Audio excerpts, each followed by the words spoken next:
कथित honey trap प्रकरणामध्ये सरकारचे 70 ते 75 अधिकारी अडकलेले असताना, काही वरिष्ठ आजी माजी मंत्री अडकलेले असताना,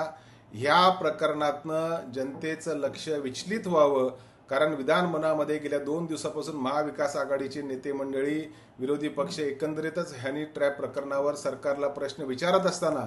जाणून बुजून जनतेचं लक्ष विचलित करण्यासाठी आमदार पडळकर यांच्या कार्यकर्त्यांनी हल्ला केला, राडा केला, राष्ट्रवादी काँग्रेस पक्षाच्या देशमुख यांना मारहाण केली आणि एकंदरीतच हनी ट्रॅप प्रकरणाची गांभीर्य जनतेसमोर येऊ नये,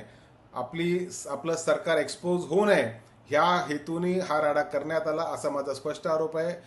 कालच्या राड्याचं जे काय होईल ते कायदेशीरनं होईल, परंतु हनी ट्रॅप प्रकरणामध्ये नेमकं कोण अडकलेलं आहे, ह्याची पार्श्वभूमी काय आहे, सूत्रधार कोण आहे, या सगळ्या गोष्टीचं उत्तर सरकारने देणे अपेक्षित आहे.